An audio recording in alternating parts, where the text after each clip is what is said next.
So South Africans have been dealing with rolling blackouts for a week as Eskom struggles to keep the lights on. To discuss the impact of load shedding, we're joined by independent energy thought leader, CEO, that's Mike Rossouw. Mike, thank you very much for your patience with us. Always a pleasure to see you. So you believe there's more at play here and there's something that we're not being told by the power utility. Pray tell.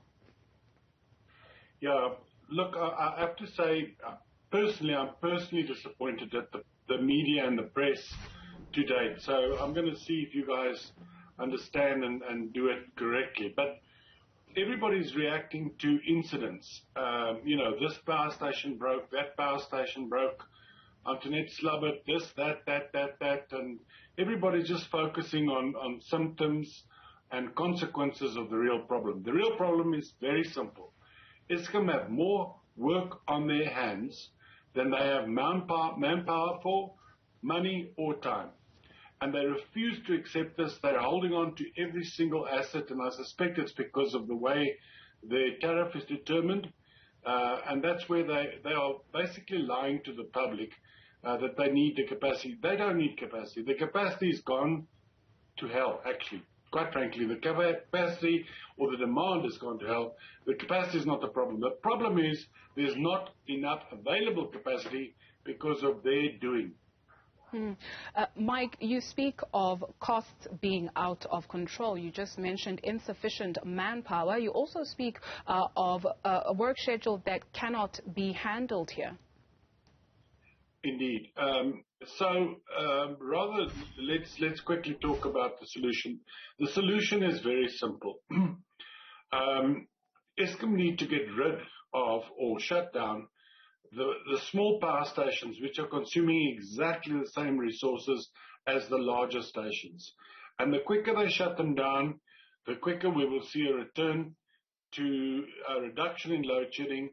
Their costs will definitely come back into control, and we will see a progression from there. But as long as they sustain this attitude and this approach to retaining every single asset and maintaining them, but we and they are lost. The country is going down in tubes.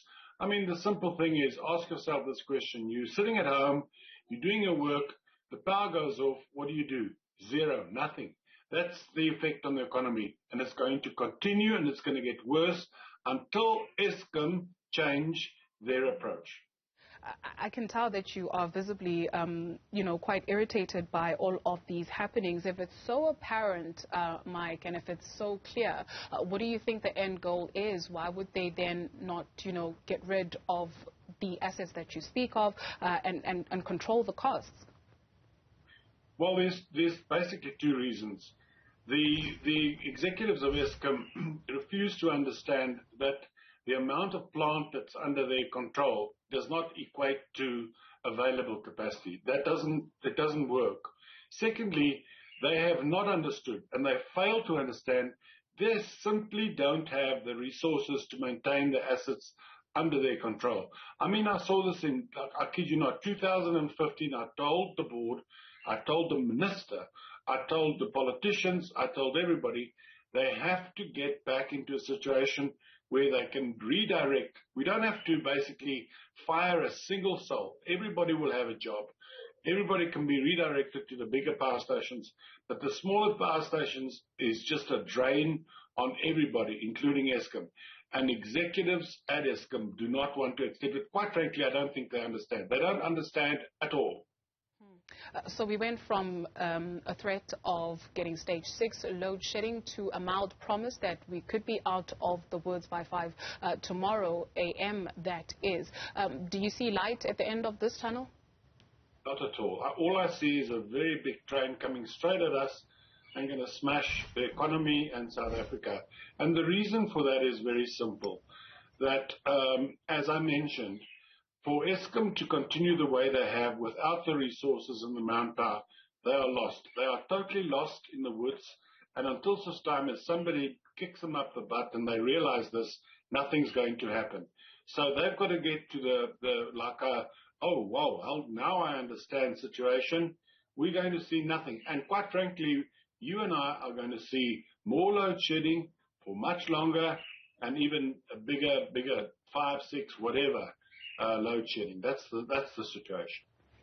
Mike Rossouw is an independent energy thought leader, or he's the CEO, rather, of Independent Energy Thought Leader. Thank you very much for availing yourself this afternoon.